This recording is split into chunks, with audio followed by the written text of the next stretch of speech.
Hey, this is Jamey from Stillmeyer Games, and today I'm going to talk about my favorite mechanism in Lisboa of the Tal La Sorte game. I don't own the game, but I took this photo playing a three-player game just the other day. This is kind of near the end of the game showing all 5 of my decree cards. And the decree cards are actually my favorite mechanism in this game. There's a lot going on, and I really do enjoy a couple of the aspects of the game. I like the feeling of progression that you're getting from your mat.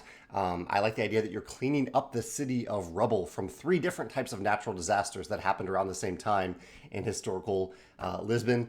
And I think that's cool. I think that idea of competitively cleaning up a city and getting points based on how you do that and improving your abilities based on how you've cleaned up that city and how you use that rubble is really clever.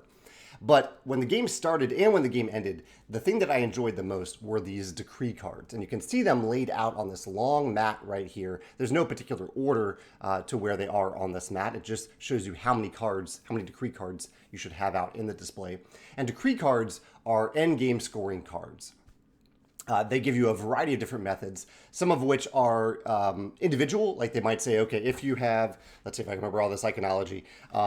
Here's my examples here in case you can remember any of the icons. There's a lot of icons in this game, and some of them are very similar to the other ones. Okay, this one said, what is this? I think this was gain 2 points for every, one of them I had was like 2 points for every card that you've slid under your mat. Oh no, this was influence. So on these cards that I slid under my mat, they have little numbers on them. This was to gain, I gained points based on how many such cards I had under my mat, I believe. This is one of the tricky things about the game. There are a lot of icons when there could have been text to help you remember them on the cards themselves.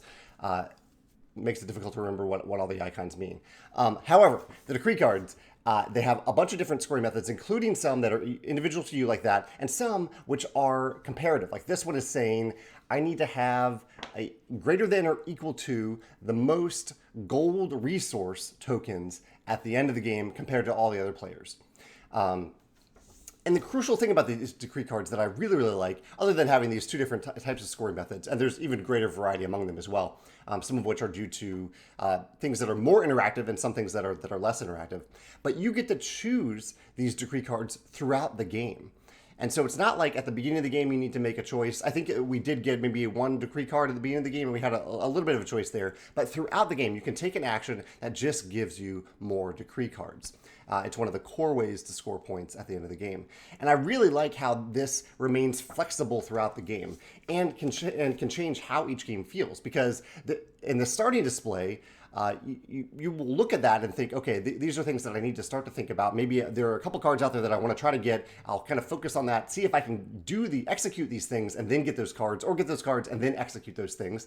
But then it evolves throughout the game. And so not only do you need to be able to strategize and plan well ahead, but you need to think on your feet as new decree cards come up that either fit with things that you've already done or are attainable by things that you can do later in the game. So it's this ongoing flow of end game scoring that you can gain throughout the game that adds a lot of variability to the game, a lot of strategy, and a lot of tactics. I think it's a very, very clever system. And that's why the decree cards are my favorite mechanism in Lisboa. I'd love to hear your thoughts on Lisboa, if you have a different favorite mechanism, or if you have more to add about this decree card mechanism, or if you've seen a mechanism like this in other games that you'd like to share in the comments below. Thanks.